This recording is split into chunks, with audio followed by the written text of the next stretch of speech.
பாமக எந்த கட்சியில் கூட்டணியில் இணையும்? சத்தியம் சர்வே முடிவுகள் வெளியீடு.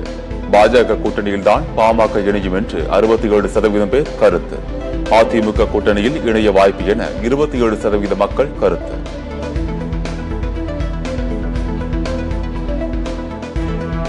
திமுக இந்திய கம்யூனிஸ்ட் கட்சி நிர்வாகிகள் இடையே தொகுதி பங்கீடு பேச்சுவார்த்தை. சென்னை அண்ணா அறிவாலயத்தில் நடைபெற்ற பேச்சுவார்த்தையில் முக்கிய முடிவு.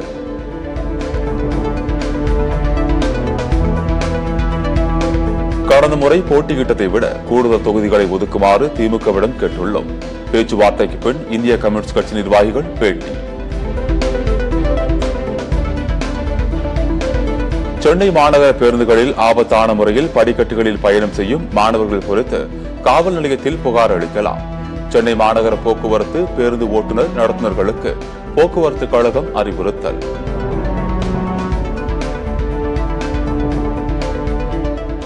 சென்னைக்குள் குறிப்பிட்ட இடத்தில் பயணிகளை ஏற்ற இறக்க ஆம்னி பேருந்துகளுக்கு அனுமதி. பேருந்து உரிமையாளர்கள் அரசு தரப்புடன் நடத்திய பேச்சுவார்த்தையில் முடிவு. நடிகர் விஜய் எப்போதும் எங்களுக்கு அண்ணன் தான். அமைச்சர் அன்பில் மகேஷ் பொய்யாமொழி பேட்டி.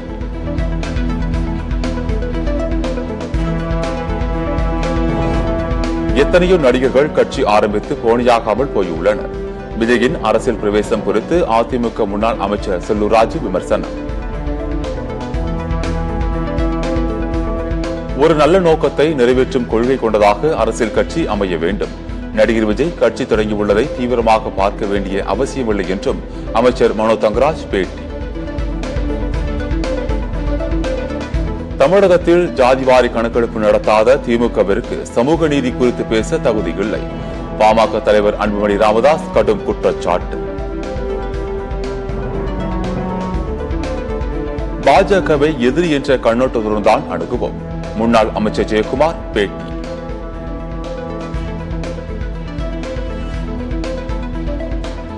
அதிமுக பாஜக கூட்டணியில் சேர்ந்தால்தான் திமுக கூட்டணியை எதிர்கொள்ள முடியும். தமிழ் மாநில காங்கிரஸ் கட்சி தலைவர் ஜி.கே. வாசன் பேட்டியால் தமிழக அரசியலில் மீண்டும் பரபரப்பு. அண்ணா நினைவிடத்தில் மரியாதை செலுத்த வந்த இடத்தில் முன்னாள் முதலமைச்சர் ஓ பன்னீர்செல்வம் சசிகலா திடீர் சந்திப்பு. சசிகலாவிடம் உடல்நலம் குறித்து விசாரித்த ஓ பன்னீர்செல்வம்.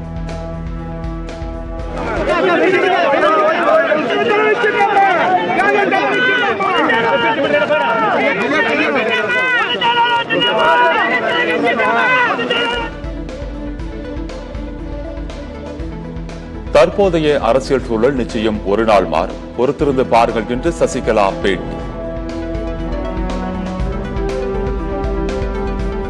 தமிழ்நாட்டின் வெள்ள நிவாரண நிதி ஒதுக்காததற்கு கண்டனம் தெரிவித்து வரும் 8ஆம் தேதி நாடாளுமன்ற வளாகத்தின் முன் திமுக எம்பிக்கள் கருஞ்சட்டை ஆர்ப்பாட்டம். நாடாளுமன்ற திமுக குழு தலைவர் டி.ஆர். பாலு அறிவிப்பு. புதுச்சேரிக்கு மாநில அந்தஸ்து வழங்காத மத்திய அரசை கண்டித்து அதிமுக ஆர்ப்பாட்டம். முன்னாள் அமைச்சர் சி.வி. சண்முகம் தலைமையில் வரும் 10ஆம் தேதி ஆர்ப்பாட்டம் நடத்தப்படும் என்று அதிமுக பொதுச் செயலாளர் எடப்பாடி பழனிசாமி அறிவிப்பு. ஹேமந்த் சோரனை தொடர்ந்து டெல்லி முதலமைச்சர் அரவிந்த் கெஜ்ரிவாலை கைது செய்ய திட்டம் என மூத்த வழக்கறிஞர் கபில் சிபல் குற்றச்சாட்டு. எதிர்க்கட்சிகளின் தேர்தல் பணிகளை தடுப்பதே பாஜக அரசின் நோக்கம் என்றும் விமர்சனம். பஞ்சாப் ஆளுநர் பன்வாரிலால் புரோஹித் திடீர் ராஜினாமா.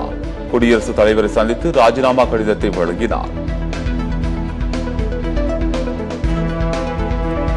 பஞ்சாப் அரசுக்கும் ஆளுநருக்கும் இடையே மோதல் போக்கு நீடித்து வந்த நிலையில் திடீர் ராஜினாமா. சொந்த காரணங்களுக்காக பன்வாரிலால் புரோஹித் ராஜினாமா செய்ததாக தகவல்.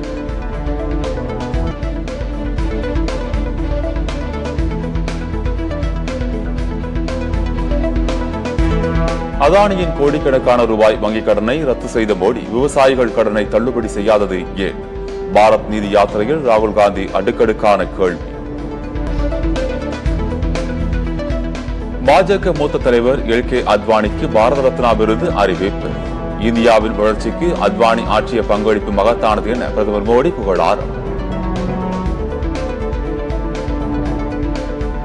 பாரத ரத்னா விருது அறிவிக்கப்பட்ட பாஜக மூத்த தலைவர் எல்.கே. அத்வானிக்கு அரவிந்த் கெஜ்ரிவால் வாழ்த்து. நீண்ட ஆயுளோடும் நல்ல உடல்நலத்தோடு வாழ இறைவனை பிரார்த்திப்பதாகவும் ட்வீட்.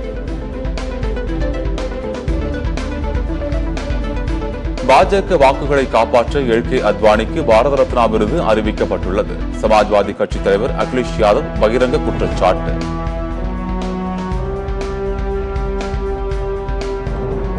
ஜார்க்கண்ட் மாநில சட்டப்பேரவையில் 5ஆம் தேதி நடைபெறவுள்ள நம்பிக்கை வாக்கெடுப்பு. ஹேமந்த் சோரன் பங்கேற்ற ராஞ்சி சிறப்பு நீதிமன்றம் அனுமதித்து உத்தரவு. இந்தியாவுக்கு எதிரான 2வது டெஸ்ட் போட்டி. முதல் இன்னிங்ஸில் 253 ரன்களுக்கு ஆட்டமிழந்து இங்கிலாந்து அணி. இங்கிலாந்துக்கு எதிரான 2வது டெஸ்ட் போட்டியில் இரட்டை சதமடித்து ஜிஷ்வால் சாதனை. 290 பந்துகள் சந்தித்து 209 ரன்கள் சேர்த்து ஆட்டமிழந்தார். இந்திய வேகப்பந்து வீச்சாளர் ஜஸ்பிரித் பும்ரா புதிய சாதனை. இந்திய டெஸ்ட் கிரிக்கெட் வரலாற்றில் குறைந்த போட்டிகளில் 150 விக்கெட்டுகளை வீழ்த்தி சாதனை படைத்தார்.